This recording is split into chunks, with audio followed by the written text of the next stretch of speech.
Hi guys, welcome back to book club. I actually this week want to just pin the comment of what the book is because I know I get that question a lot, so let me try to figure out how to do that for you. Yeah, I feel like that's the most question I get. So Broken People by Sam Lansky, who is going to be coming on.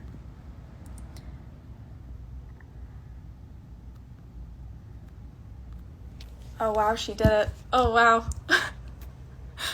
Technology, cool. Okay, well, welcome back to book club. It's my favorite day of the week. It is Friday, which means it's book club day. And this week we read Broken People by Sam Lansky. I'm really excited because I've been a really big fan of Sam's. This is Sam's first novel. It's his first book, though, was a memoir that he wrote in 2016.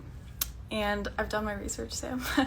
And it kind of follows this character who either coincidentally or not coincidentally, we are going to find out from Sam himself today, who overhears people talking about this shaman who can fix you in 3 days, whatever we choose to interpret the word fix as, or if that's even a possible outcome. So yeah, and our girl Chloe Benjamin actually reviewed the book and she called it profound. And I would honestly call it profound myself after reading it. Sam did literary studies at the New School and is now the West Coast editor of Time magazine. So we have a very important and special person coming on today, and I am very grateful to Sam for doing this. This book tackles a lot of important issues. It talks about depression and intimacy and spiritual healing, and loneliness, especially within the gay community. So I found it really interesting and heartbreaking and beautiful and very real. And who better to ask the important questions to than the author himself, Sam. So let me bring Sam on here. Before I do that, though, I do want to read a quote that I really liked, and I don't want to embarrass Sam by reading it to him because I'm sure he's read this book 1,000 times. So I'm going to read that really quick. And this is how life goes. There will be times where you feel like nothing more than a patchwork quilt of all the worst parts of yourself. And then there will be times when the call to be better is just so lovely and clear, like a bell ringing at a frequency all the voices that keep you up at night can't hear. That one really stuck out to me, and I thought it was really beautiful, and especially the last part where it says, the voices in your head at night can't hear, which are usually the ones that are saying negative things.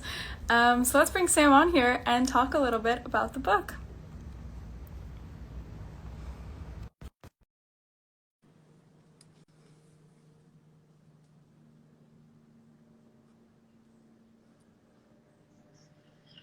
Oh my God, I'm Hello! so honored. You also read my favorite quote from the entire book. That is my favorite line. And everyone without us talking in advance about it, you just picked it out and said my What? favorite line in the entire book. And that makes me so, so, so happy. And I That appreciate made you me so so much. happy. Because that one, It's when I my read favorite that part. quote, I was like, this is one. It's a poem within itself. I thought it was so beautiful. And You're so I kind. know we Thank you all so felt much. that way. So thank you so much for doing this. I know we're Oh both my God, I'm honored. so I'm very grateful that we made this work. Oh, I'm thrilled about it. There's nowhere I would rather be. And thank you so much for reading the book and being so kind about it and championing it. I appreciate it I so, so, so much. I can't believe I hadn't read it before, but once I picked it up, I was like, this is the book club book, and it's so good, and I finished it so quickly, and yeah, congratulations. And I know you just signed Thank you. a deal for a new book. I did. It was perfect Congratulations. timing because this is the first time I get to talk about it, and I'm so excited that I get to tell you about it. Yeah, I'm doing it with the same publisher at Hanover Square, and it'll be out in 2020. And it's a little different. It's about a group of 4 friends, their senior year of high school, and something shocking happens that kind of tests the bounds of their friendship. And it's very much about how we reach out to people across lines of difference and show up for our friends. And it's called Close Friends, Wow. because I love that green circle journey. And I'm just really excited to share it with people. But that's later. That's coming later. I got to finish writing it first. Today is Not Broken even People. done yet. but it will Yeah, be. yeah, yeah. It will be. It will be Well, we're very eventually. Yeah. excited, especially now after reading this book. I'm very excited. And it sounds so different than this book, which is really cool. Super different. Yeah, I'm Yeah. super, super stoked about it. Yeah. So back to Broken People, though, which Yes. and loved by everyone. Why did you decide to write that book and why then? Because in the past you've done a memoir and you're working at Time, so why did you decide to write Broken People at that time? Broken People was kind of like a long and winding journey. And, I know you're a voracious reader and talk to lots of authors. And sometimes, like, as I'm sure you know, you kind of start writing and you don't yet know exactly what you're going to say. And Broken People was definitely one of those books that like shape shifted over the course as I was writing it. And I knew that there was this really important thing that I wanted to say about kind of self-discovery and self-love and healing and like how we come into that, but I didn't know exactly what shape it should take. And because I'd written from a personal place, like from the I voice in the past, I started operating in that mode. And then what I realized the more I wrote was that what I really wanted to write about and what this book was really about for me was the stories that we tell ourselves about who we are. And so what better way to do that than to write a novel about someone who is kind of like me, but not exactly like me, because I Mhm. think so often, whether you're writing a book or whether you're doing it in an Instagram caption, um, we're all writing fiction about ourselves. We You think all you're are one getting person. to narrate our own lives and alter it in the way that we want to be seen, totally. Yeah, exactly. And so this was a way to sort of experiment with that idea of like every time I craft a story about myself, it's kind of a work of fiction. So it had to be a work of fiction, even though it's about a guy named Sam, who in many ways is very much Yeah, which me, was my next question. When I started reading it, I was like, okay, so Sam, but I know this isn't your memoir, so I guess how much of your own self did you put into this character, Sam, and what are the differences between you and Totally. I think like so much of me went into this book. I just like really, really poured myself on a personal and kind of vulnerable level into this book, and that was really important to me. Ultimately, it's still a novel. It's a work of fiction, and there was imagination, and it's not all. I wouldn't want to try and fact check it, but but I think it's a really, really personal thing for me, and it's felt very personal. And in hearing from people who have read the book and had an experience with it, it's been amazing and super gratifying to feel like, people see themselves reflected in it too, because, when you write anything, when you share a part of yourself, I'm sure you've experienced this too. It's like you are sort of like, is anyone going to get this? Like, is anyone right. going to resonate with this? Like, am I the first person in the history of people Who's who has ever ever felt felt this this way? Yeah, yeah, all the exactly, time? exactly. Yeah, Yeah, constantly. I'm like, I am the first human being to have ever had this thought or feeling. yeah, And then when you put it out into the world, you realize that people, have had similar feelings or experiences, and they mirror that back to you. And it's a really cool, kind of special thing. yeah. And I know you've talked about your own experiences feeling lonely and, a lot of the feelings that Sam, the character, has sort of experienced. How do you feel like writing this book has taught you things or what you've learned about yourself through writing it from a fiction standpoint?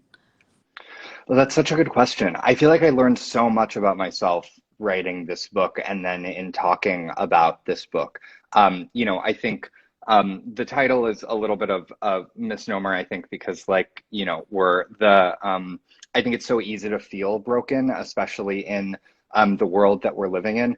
And Yeah. like one of your previous guests, Gia Tolentino, who's a writer I look up to so much and think is so smart, writes a lot about this so smartly, how like, the kind of these capitalist structures are incentivized to make us feel bad about ourselves. And then Right. we look around and we're like, why do I feel bad about ourselves? And it's like, because the entire world is organized in a way to make you feel like there's something wrong Literally, with you. So it can sell you stuff to it's fix it. orchestrated to make you feel that way. Yeah. Yes, exactly, exactly. And then we're like, wait, why don't I feel good in my life or in my body or, the way I look or the way, all my status stuff.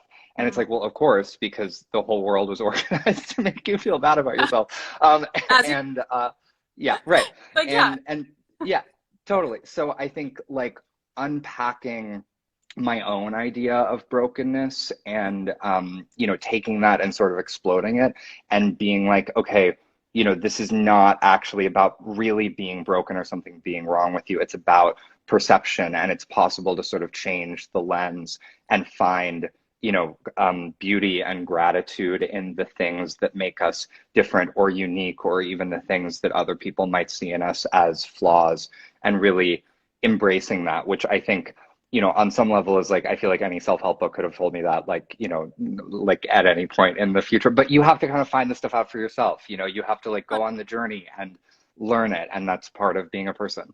Yeah, and it's interesting because in the book especially, you realize that nothing around the character changes. You know, his Right. life suddenly changed, but it does internally. And it's like that view, that lens that we see the world through that ends up, you know, making us feel either better or worse. But it's not necessarily the external surroundings that are changing to improve or not improve our lives, which is so interesting to me. And this was such a good reflection of that. Oh, good. I'm so glad. Yeah, I mean, I think so much is about perception and how we kind of experience the things that we're going through and what kind of lens we put on that. And I think especially within systems that are organized in a way to make you look for the negative, it can be so hard to kind of pull out and zoom the lens to see, you know, all of the good that there is.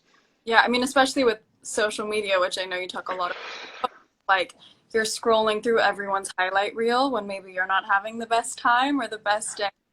And it's hard to remind ourselves that that's not what everyone is actually doing at that moment or how everyone's actually feeling. And then you end up digging yourself deeper and going into this rabbit hole of just like feeling so terrible about yourself. And I think, you know, there's a lot of upsides to social media, but that's definitely one that I try to be very cautious of because it's hard to remember that it's like, okay, not everyone is always happy all the time. This is just the highlight reel.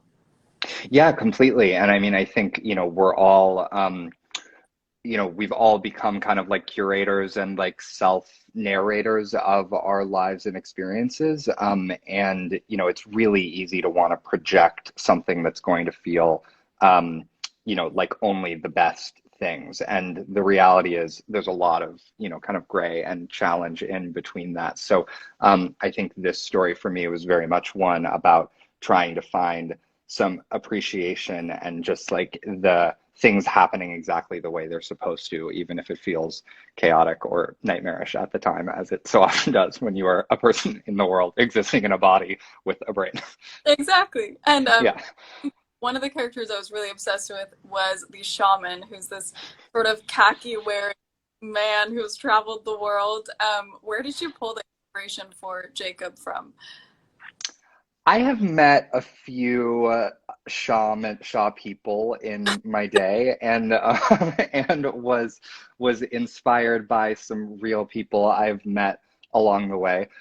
You know, I think like those kinds of practitioners have a very specific kind of magic, and sometimes, you know, they're not always what you are expecting. And like in my own experiences, kind of like exploring the mystical side of things and exploring my spirituality and thinking about healing, I'm often like, okay, I'm going to get this like very specific type of person. And then you get someone who's so completely different. And, you know, I think in many ways it is a book about how appearances can be deceiving in Mhm. so many ways.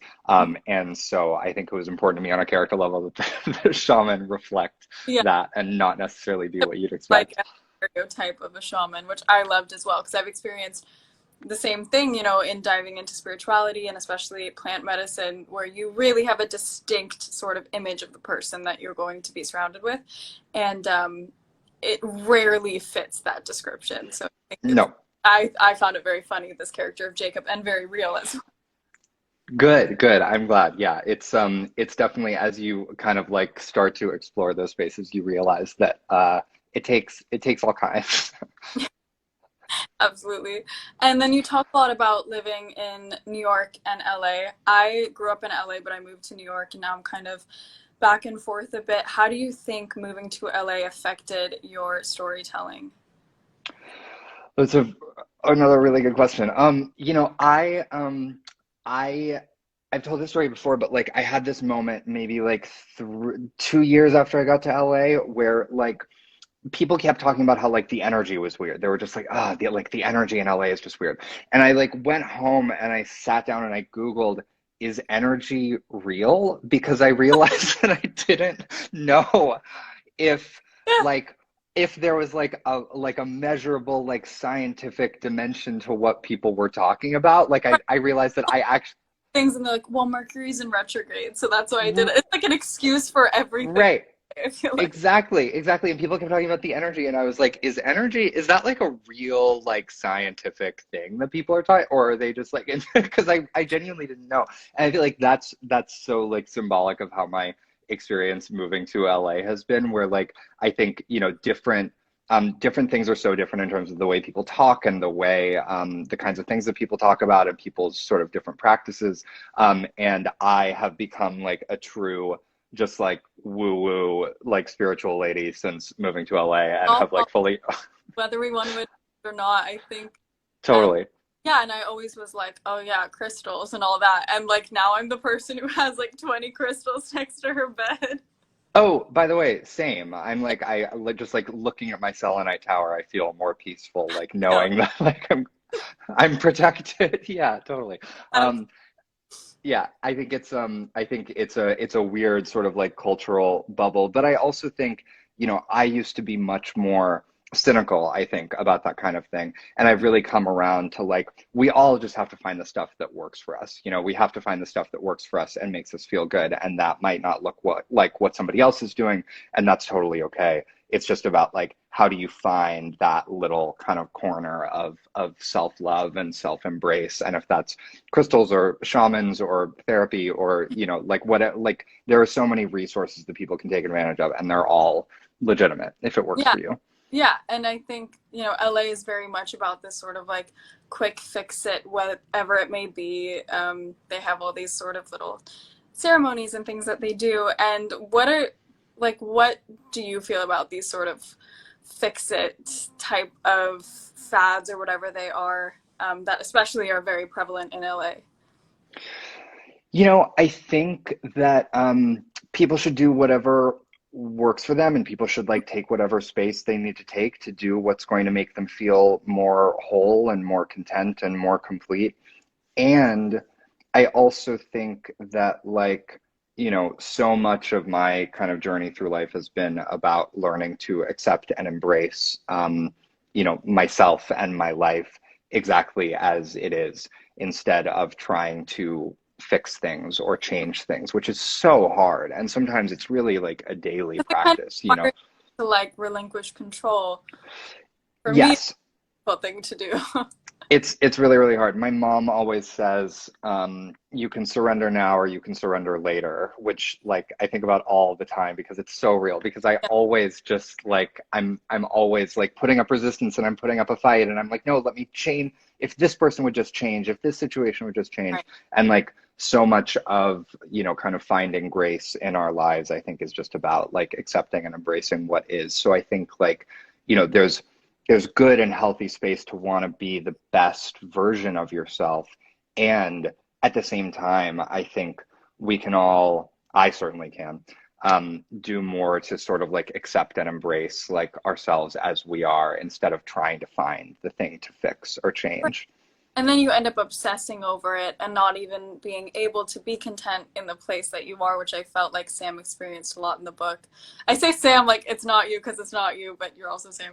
It's not So me, but book, it's kind of me. Yeah, no, it's fine. Yeah. um, but yeah, this character of Sam sort of experiences, especially with Charles, where he's so everything seems so perfect, but he's obsessing over it and ends up kind of being the destruction of that relationship because he's constantly trying to change things or manipulate them or won't accept that things are just Hmm. okay.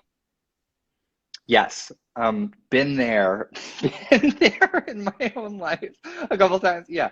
No idea what that's like. Yeah. No. Late, but I'm just Yeah. asking. Never done that. Never Yeah, created problems in a relationship where like, they didn't exist. Yeah, right. Yeah. I'm truly like George R. R. Martin, just like this huge leap of imagination. How do I come up with this stuff? Um, yeah. No, I definitely think like those are lessons that I have to keep learning over and over again, you know, and I think like so many of us have to sometimes walk through that stuff to get to the other side to be like, oh shit, I really like I could have done this better and I could have gotten this more right. And I think the more you can like integrate those lessons, the less you have to do it again. But you know, I am definitely still learning, and there's like wisdom in this book when I wrote it that I really thought I had, and then a situation comes up in my life now where I'm like, oh, I don't actually have as firm a grasp. I'm Yeah. not like quite as evolved as I Which thought I was, and I think that's just part of it. even Sam in the book kind of experiences that when he's looking back at writing the memoir. Hmm. And you've also written by coincidence. And he's Yeah. kind of like, he's kind of a bit sad that it's only ever going to be his telling of the story or the way he's choosing to tell it, and it made him feel actually farther away from the actual sequence of events and from the actual story of his childhood and of his life. And I felt like that was really interesting because it's kind of telling the reader sort of what you're thinking as the author through the main character, which I think is really cool. Yeah, well, I think like, you know, now more so, I think more and more each day, like we create these records of the lives we've lived, right? Like we post them on Instagram, we're like recording everything all the time, like we're, you know, writing our little captions and like, you know, doing our telling these stories that are they're edited, right? I mean, like even if they're not, you know, sort of like really manipulated, like we're making choices about what's the story I'm going to hang on to and what's the story I'm going to attach to.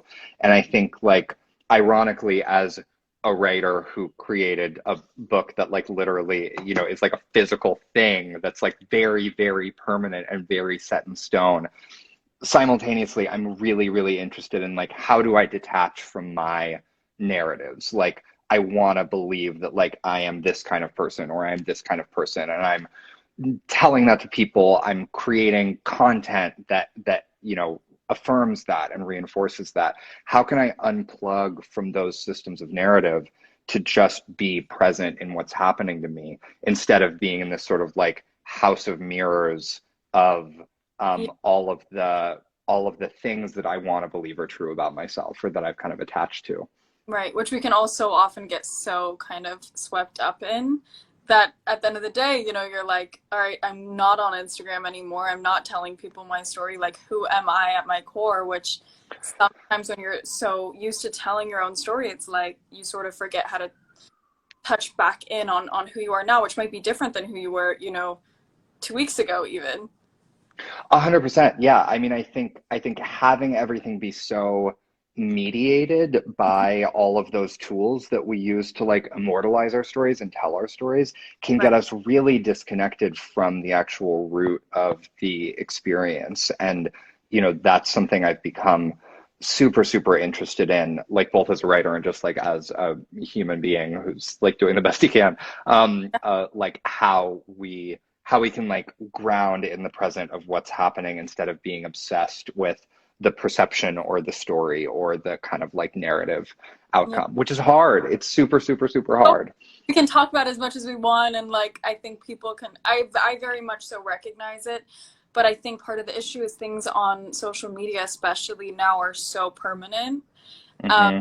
that it almost is anti-change because you feel like by changing you're sort of being a hypocrite, and it doesn't really allow for people to just naturally evolve because these narratives that we have about ourselves are just so permanent, and they stay around for so long. Yeah. And I think we, you know, people stick them on us and we also stick to them too, Right. you know, and I think On their own life, I think, the second, and the same with the book. That's why I think every author is so brave, because as personal as it is, the second you release it into the world, it's going to take on a life of its own, and that to me is a very brave thing to do. that's nice of you to say. I don't feel very brave, but I'll take it. I accept it. Yeah, I mean, I think that is the thing that's really exciting about it, and that I'm really grateful for. And I think you know, anytime you make something that lives in a public space, you get to have this really incredible experience where you like kind of incubate this thing, and then it goes out into the world, and it sort of doesn't belong to you anymore, and people can have yeah, people can have their own experience with it and their own relationship with it, and kind of do with it what they will. And I think that's really freeing. And even in just, talking to people who have read the book and it made them feel something, has been a really great reminder of like, of that, that's why you do it, and it's a really rewarding thing. Yeah. And I think for me, I've read a lot of literature, but especially queer literature, and I love to kind of see how it's evolved and changed throughout the years. How do you hmm think the landscape of queer literature is changing and evolving? Well, I think we're in a really exciting moment for queer literature, in terms of centering, Black voices and Latinx voices and trans voices and Indigenous voices and disabled voices, and people who for so long were kind of left out of the conversation in so many ways. And I think that's really, really, really inspiring and good to see. And I'm just thrilled to see the accolades that people like Brandon Taylor and Saeed Jones, have gotten over the last several years. Michael Arsenault. There are so many really, really gifted, writers of color who I've been so, thrilled to see kind of getting to take up that space that frankly for too long was occupied by like cis white gays. So I think like allowing more space for different kinds of stories to be told is really exciting. I also think that, I really wanted to write about how even when you have, certain privileges, which, I know that I have as a writer, and I know that this character has, there's still things that are challenging about being queer and about sort of feeling othered in a queer life and in a queer body. There are challenges endemic to, the experiences that I think gay men have specifically, and a certain type of kind of like coastal gay experience, which I write about in this book, that I think are not, you don't just solve with like marriage equality or a corporate pride parade. You know what I mean? Like, Right. I think there's more kind of need for community, and there's more need for connection, and there's more need for resources. And, I've been sober for a long time. LGBTQ people suffer disproportionately from, drug and alcohol dependency issues and mental health issues, which I've struggled with. And I think like, cracking open those conversations and allowing there to be space for, people of all kinds and all backgrounds to be able to talk openly about the struggles that they're facing. Um, Storytelling is a really powerful way to do that, because you can, connect into, other people's kinds of experiences and imaginations, and it opens your empathy. And I think that's, the thing, especially in a sort of nightmare time like this, in so many ways. Opening empathy for one another is like one of the most powerful things we can do. Yeah, massively. And I think, for someone to have this book who maybe isn't, I think in LA and New York, we're in such a bubble and we almost get lost in that. And for someone who maybe isn't in such an open community like ours to have a book like this, I think that is the point of literature, to bring that person either to empathy or feel like they're not alone, or feel like their story is being told and being represented. And again, like that feeling of, oh, I'm the only person who could ever be going through this, who could feel this, hmm to feel like, wait, no, I'm not. And it's just a reminder of that. And I think that's so important. And that's really just the whole reason that I personally read. And I think that this book is like the perfect example of that. And that's very, very kind of you to say. I really appreciate that. The other thing I should say about that, I think, is that like in many ways, this is a book about, about our relationships to our bodies and body image and the sort of pressures of body image, which I think, women face disproportionately. Gay men also really face, I think, disproportionately those pressures. And I think like, starting to have those conversations, which I think can be really difficult because it feels so personal and so kind of intimate, and it's so hard to talk about. And, but I think like that's, body diversity is also an important part of diversity, I think. And, I felt like, in telling my story and in talking about some of those insecurities, I really wanted to create a space for people to sort of feel safe and seen, by having that level of anxiety and insecurity. Because ultimately, regardless of the actual physical expression of it, if you don't feel kind of good and whole and okay in your body, like it's going to be really, really hard, you know? And I think like I mean, just finding ways. about the world is a brave thing to do. And when you don't feel self-confident, I even have experienced as a model, I can speak where, you know, it's hard enough getting yourself out of bed in the morning and going about your day and feeling confident about who you are in your skin. And then all of a sudden these doors are opened where then everyone else feels like they can comment on the way that you look or your body. It is a very difficult thing. And I felt like you including this sort of recurring theme of Sam's issues with his body image and Yeah. that to me, I think it hit really close to home because it is something that, you know, women go through, gay men go through. I think everyone goes through to some extent, but it is super prevalent, I think, with women and gay men where it can really feel like, you know, it's very disabling at times when you can't feel confident in your own skin. And then, you know, Yeah. people commenting on it is even more. Yeah, 100%. And I mean, I think, you know, it's been weird for me too, because you know, like I used to be in a much bigger body than this one after I got sober. And, you know, now I'm in a smaller body that people respond to in a certain way and, you know, say things to me about or react to. And I have a different kind of privilege because I'm moving through the world in a body that's more like, you know, supposedly desirable or acceptable or whatever.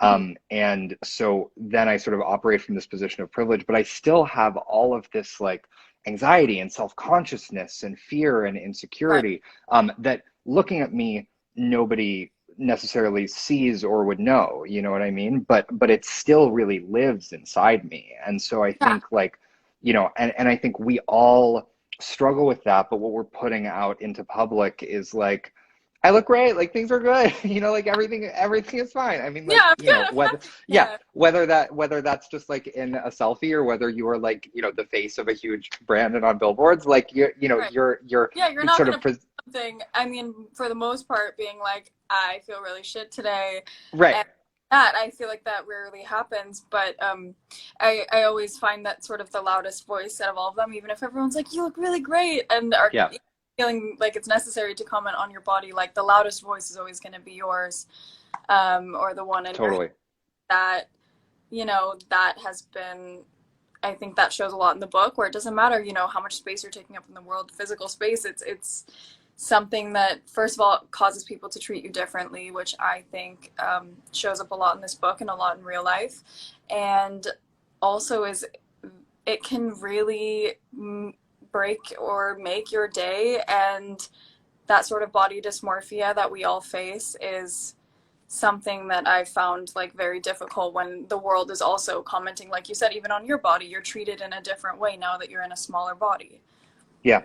Yeah. No, I mean it's so pervasive and it's so woven kind of into the fabric of so much of what we do. And, you know, you only get the one and, you know, people look at you and they don't know, you know, that you woke up that morning and were like, I can't exist for one more day in a Yeah, body. Like somebody get me out of this one. I don't like give it staring at back. yourself in the mirror, just like why? Yeah, don't do this. Yeah, totally. And I think like, you know, finding some grace and some forgiveness for that and like finding ways to just kind of like, you know, be closer with ourselves has been it's been the work for me, babe. I had to Mm-hmm. put it into the book.